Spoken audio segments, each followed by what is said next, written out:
Viewers, मैं हूं आपका अपना दोस्त मिस्टर AK और आप देख रहे हैं द SPP अकेडमी। उम्मीद है मेरी वीडियोस आपको पसंद आती होंगी। आज का जो हमारा टॉपिक है वो है पब्लिक इंटरनेशनल लॉ, जिसमें हम सीखेंगे कि जो इंटरनेशनल ट्रीटीज़ वगैरह होती हैं, जो हमारे दूसरे मुल्कों से मुआहदे होते हैं, वो कैसे किस तरह होते हैं। तो फर्स्ट ऑफ ऑल लोग ये कहते हैं कि इंटरनेशनल लॉ वो एक लॉ नहीं बल्कि एक रूल्स एंड रेगुलेशंस का एक सेट होता है जिसे हम लॉ की शक्ल नहीं दे सकते।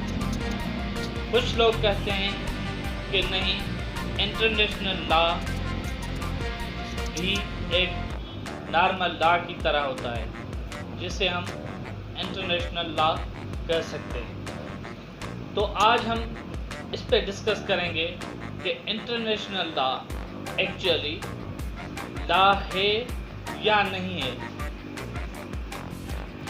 तो व्यूअर्स, उम्मीद है कि आखिर तक आप हमारा साथ देंगे।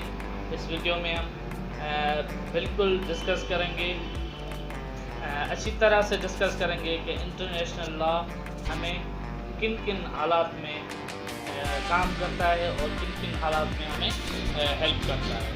तो कि इंटरनेशनल लॉ जो कि एक लॉ है या नहीं है। तो सब कहते हैं कि इंटरनेशनल लॉ बिल्कुल जी एक बिल्कुल अच्छी तरह से कि इसको हम लॉ मानते हैं, मगर फिर जब हमारे पास इराक़ का मिसाल आता है तो हम कहते हैं कि इराक़ जो है वो इंटरनेशनल लॉ को नहीं मानता। तो ये फिर लॉ कैसे हुआ? इसका मतलब कि ये इंटरनेशनल लॉ हमारे लिए लॉ नहीं है, मगर दूसरे मुल्क जो इसको फॉलो करते हैं उनके लिए इंटरनेशनल लॉ बिल्कुल एक लॉ है। तो मैं आज आपको बताऊंगा कि हम ये सोचते हैं कि इंटरनेशनल लॉ एक लॉ भी नहीं है, तो ये क्या है? सर, हम कहते हैं कि जिसकी लाठी उसी की भैंस, जिसकी मर्जी चाहे वो इंटरनेशनल लॉ को माने, जिसकी मर्जी चाहे वो इंटरनेशनल लॉ को ना माने। तो ये मिसाल सिर्फ इंटरनेशनल लॉ की नहीं होती, ये मिसाल हमें जो हमारे अपने लॉज हैं वहाँ पे भी मिलती है। यहाँ पे भी हम अक्सर मिसाल देते हैं कि हमारी कोर्ट्स जो होती हैं, हमारे लॉज जो है बनाए हुए हैं, वो हम खुद ही फॉलो नहीं करते। यहाँ पे अगर कोई मज़दूर आदमी कोई गुनाह कर देता है तो उसे वो सज़ा मिलती है, मगर उससे ज़्यादा अगर कोई अमीर आदमी कोई गुनाह कर दे तो उसे वो सज़ा नहीं मिलती। तो यहाँ पे भी हम ये मिसाल काम आते हैं कि इंटरनेशनल लॉ तो दूर की बात है, मगर जो हमारा लोकल लॉज हैं वहाँ पे भी हम ये मिसाल देते हैं कि जिसकी लाठी उसी की भैंस। तो इसका मतलब कि पाकिस्तान और दूसरे ममालिक में भी जो लोकल लॉज होते हैं वहाँ भी कुछ चीज़ें फॉलो होती हैं और कुछ चीज़ें फॉलो नहीं होती। और इंटरनेशनल लॉ में भी हम यही सीख रहे हैं कि कुछ चीज़ें यहाँ पे फॉलो होती हैं, कुछ चीज़ें फॉलो नहीं होती। इराक़ का मैंने आपको मिसाल दिया कि वो इंटरनेशनल लॉ को नहीं मानता। तो आपने इन कोरोना की वजह से आपने ज़रूर देखा होगा कि इराक़ और ईरान ने कितनी पाबंदियों के वजह से वो अपने मुल्क की आवाम को, पब्लिक को बहुत सी फैसिलिटीज़ नहीं दे सकते, जिनकी वजह से बहुत सी अमवात इन कोरोना की वजह से हुई। क्यों हुई? क्योंकि वो इंटरनेशनल लॉ को फॉलो नहीं कर रहे थे, जिसकी वजह से उन्होंने इन पर पाबंदियां ऐड कर दी थी।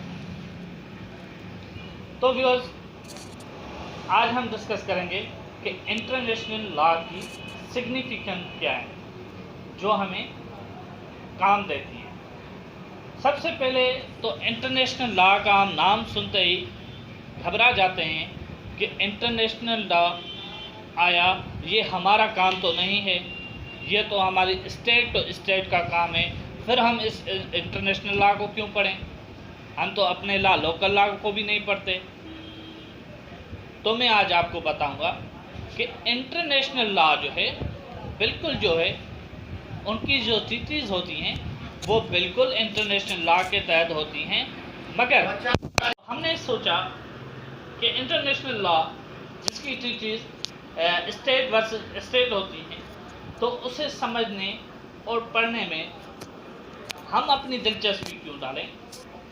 तो मैं आपको बताता चलूं कि इंटरनेशनल लॉ बिल्कुल जो ट्रीटीज़ होती हैं वो स्टेट वर्सेस स्टेट होती हैं, मगर इसके जो इम्पैक्ट पड़ते हैं वो सिर्फ और सिर्फ हमारे अपने जो है रेगुलर बेसिस पे, डेली बेसिस पे काम करती हैं। इसके जो इम्पैक्ट हैं वो हमारी लाइफ पे भी, जो हम डेली लाइफ गुजारते हैं, डेली रूटीन में इंटरनेशनल लॉ के इम्पैक्ट भी हमारे ऊपर पड़ते हैं, क्योंकि हमारे मुल्क में जो ट्रीटीज़ की हुई हैं दूसरों मुल्कों से, उसके भी इम्पैक्ट हम पे पड़ते हैं और वो रूल्स भी हम ही फॉलो करते हैं।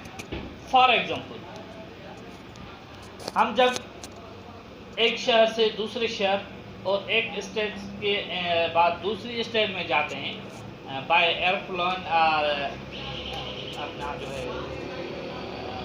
सी के थ्रू, जब हम टिकट बुक करवाते हैं तो टिकट में हमारा नाम, हमारा जो है इंट्रो जो होता है वो लिखा हुआ होता है। वहाँ हमें लिखा हुआ, वहाँ पे लिखा हुआ होता है फर्स्ट पेज पे कि हमें कहाँ जा रहे हैं और कितने दिन के लिए जा रहे हैं।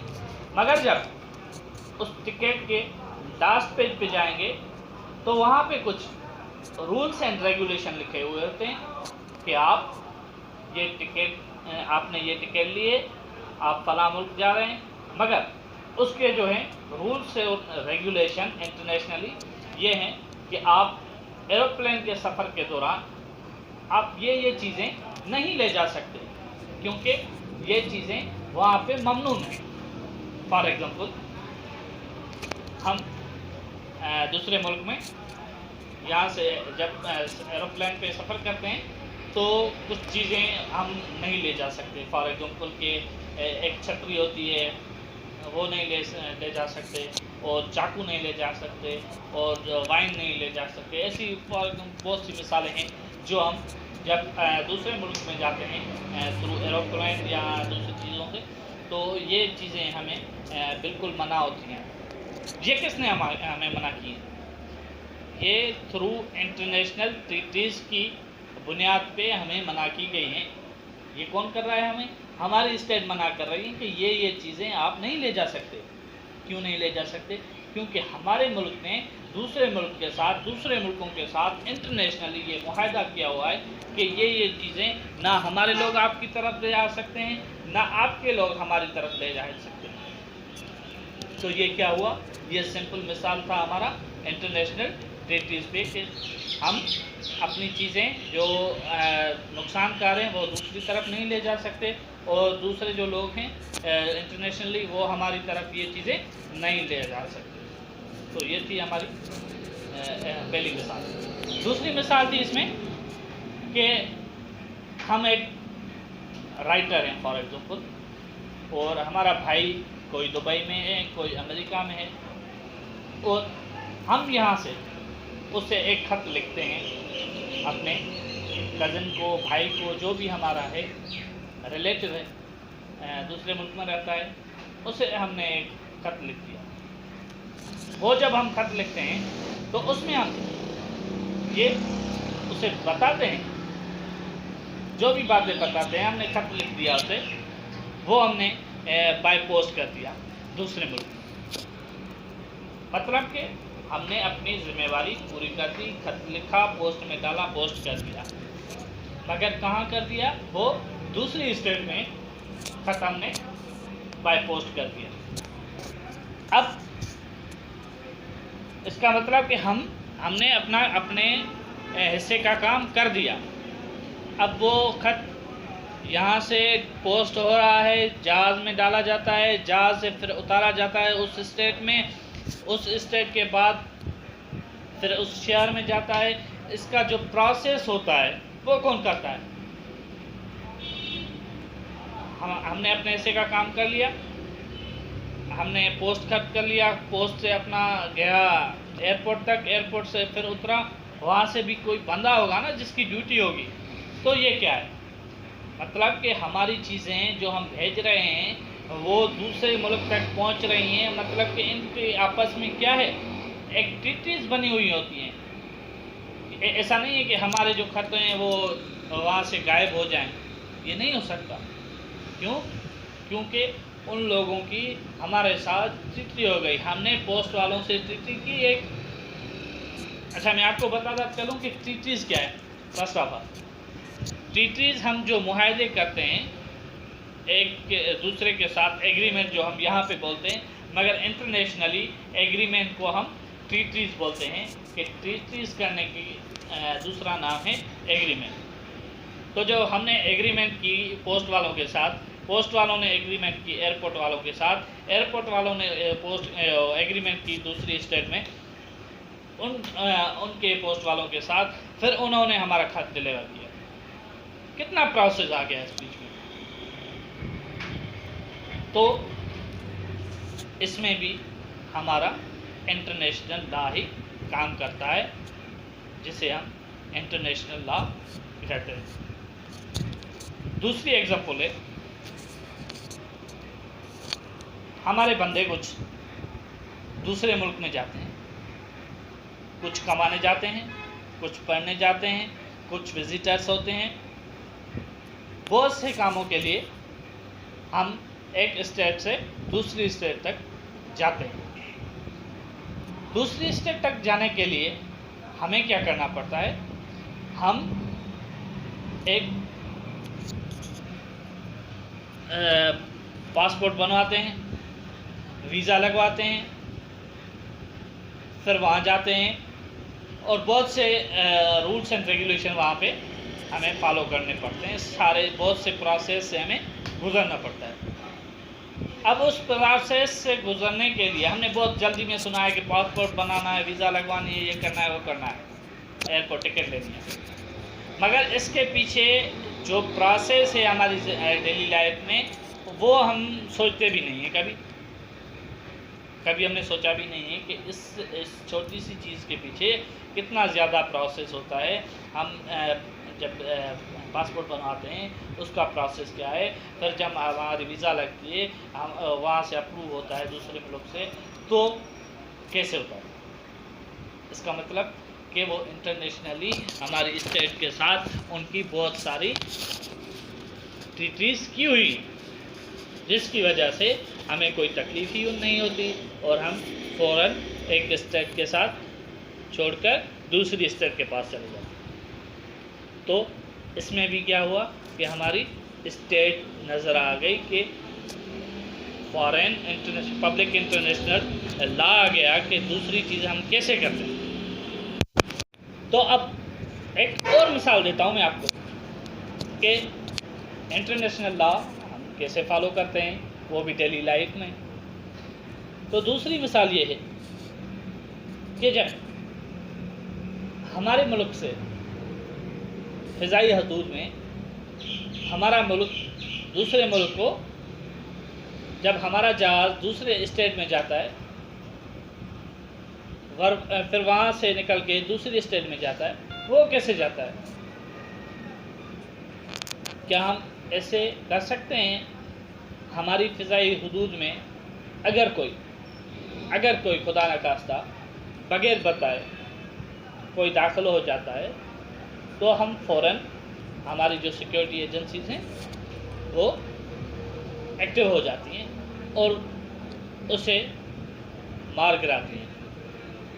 मगर ये जहाज़ जो यहाँ से दूसरी स्टेट मलेशिया मलेशिया से अमेरिका, अमेरिका से दुबई, दुबई से फ़ॉरेन और दूसरे बहुत से मुल्क जाते हैं। तो ये कैसे जाते हैं?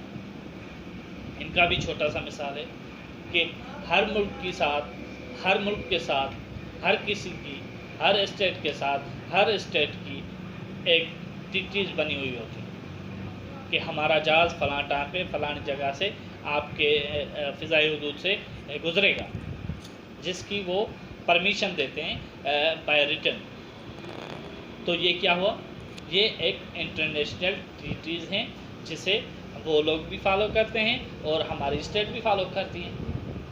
तो हमें समझ में आया कि ये हमारी क्या है, डेली रूटीन है, इंटरनेशनल लॉ, जो कि हम समझते थे कि नहीं इंटरनेशनल लॉ तो हमारे काम का भी नहीं है। क्यों नहीं है? ये तो आज जो हमने मिसालें पढ़ी हैं इसमें तो क्लियरली बता रहा है कि इंटरनेशनल लॉ जो है हमारी डेली रूटीन में काम आता है।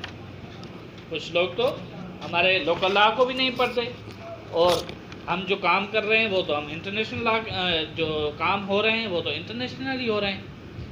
तो उम्मीद है कि आपको मेरी ये इंटरनेशनल लॉ की बात समझ में आ गई होगी। और छोटा सा मिसाल देता हूँ मैं आपको। पोर्ट कासिम गए हैं आप, कराची में बहुत से जहाज़ आते हैं,